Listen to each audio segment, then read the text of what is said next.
example, I have an electronic control panel. I want to create a block for the relay. I want to define 3 attributes: the reference designator, the manufacturer, and the manufacturer part number. I don't need the manufacturer and manufacturer part number to be visible, so those will be invisible attributes. I like to use invisible attributes because then I can extract that data into Excel spreadsheets. To extract the attribute information in your drawing, use the ATTEXT command.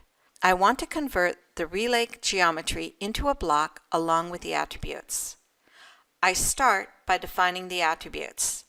The attribute tool is located on the block definition panel on the Insert tab. I select Define Attributes. The tag field cannot have any spaces, but I can use an underscore instead of a space if I prefer. I type in ref design for reference designator. The prompt is the field that the user sees in the attribute dialog for the block. I type ref designator for the prompt. For the default, I type R1. I usually put something in the default field to indicate the format I want the user to use. I set my justification to middle and my text type to 1. Notice that I have my insertion point enabled to specify on screen. This is one of the biggest errors users make. They forget to designate an insertion point. By default, the insertion point is set to 0, 0. So if you don't see your attribute, it is likely that that's where it is. You can locate the attribute and move it to the desired location. I click OK to place my first attribute. I can move the attribute once it's placed to adjust its position. I'm going to draw a line to help me locate my attribute so it looks okay. You see the attribute tag. It looks really big, but remember, the actual value of the attribute is only going to be 2 or 3 characters. I right-click to select the ATTDEF command under Recent Input. I enable Invisible because my next 2 attributes will be invisible. For the tag, I type MFR for manufacturer. For the prompt, I type MFR. For the default, I type Automation Direct. I set my justification to middle and my text type to 1. I click OK to place the attribute. I use the midpoint of the line to insert the attribute. I right-click to select the ATTDEF Attribute Define command under Recent Input. I enable Invisible. For the tag, I type part number. For the prompt, I type part number, and for the default, I type R700.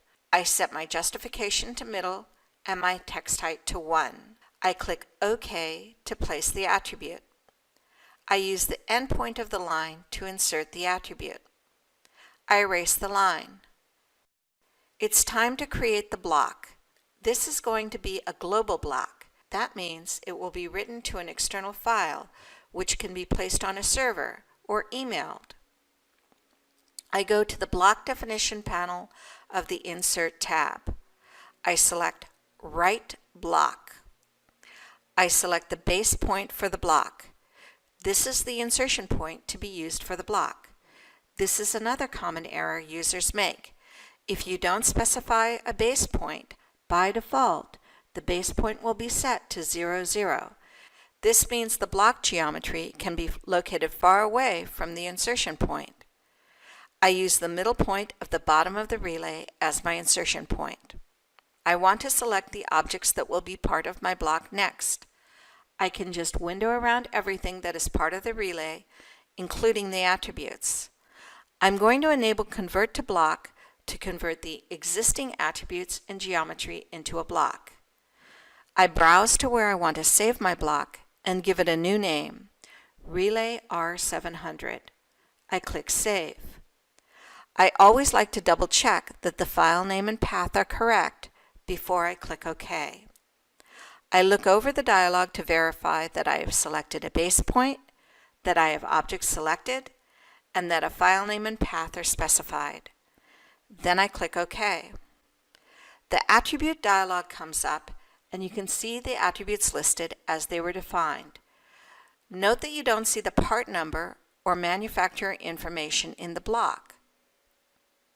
This is because they were set to invisible. I click OK. To see my invisible attributes, I type ATTDISP for Attribute Display. This command controls the display of invisible attributes. I select On. Now you see the invisible attributes. I right-click and select ATTDISP. I select Normal to hide the attributes again. I want to add this block to a tool palette so I can easily access it in the future. I type Tool Palettes to launch the tool palettes. You can see that each tab has different tools that can be used in your drawing. Tool palettes come with Autocad. They are worth exploring to see if there is an existing tool that you might want to use. I right-click on the bar to create a new palette tab and call it Control Panel. Before I can add my block to the palette, I need to save my drawing, so I click Save. Then I can just drag and drop the block onto the palette. Now this block is available for me to use in any drawing. Remember, if I move the location of the block file, the link will be broken and it will no longer work from the tool palette. To insert the block, I just drag it from the tool palette into the drawing. I select an insertion point and then the attribute dialog will appear. I change the reference designator and click OK. I repeat to fill in the remaining pads in the row. I just select the block from the tool palette, left-click on the midpoint of the empty pad to place the block, fill in the correct reference designator, and move on to the next empty pad until I have 6 relays placed. I'm going to close the tool palette. If I wanted to change any of my attribute definitions, I can use a tool called Batman. That's the Block Attribute Manager. I type BATTMAN for Batman. The dialog appears. The dialog provides a list for each block, and you can see how many of each block is in the drawing. This can be useful information, so if your manager asks you how many of these relays are being used, you could bring up Batman and give him a quick answer. I highlight the reference designator attribute and click Edit. Notice I can change the tag, the text options, or the properties. I'm going to change the color to yellow. All the blocks already in the drawing automatically update. I click OK. I click Apply and OK. Many users opt to store all their blocks in a single drawing instead of using a tool palette. Then they can use the Design Center to access their blocks. To open the Design Center, you can type DC or ADC for Autodesk Design Center. The Design Center opens and lists any open drawings. I select the Open tool at the top of the Design Center to open my block library drawing. I select the Blocks folder to review the blocks available in this drawing. I locate the control block and I select it. I right-click and select Insert Block. I enable Specify on screen. I keep the Scale and Rotation option disabled to accept the default values. I click OK. I place the block in the desired location.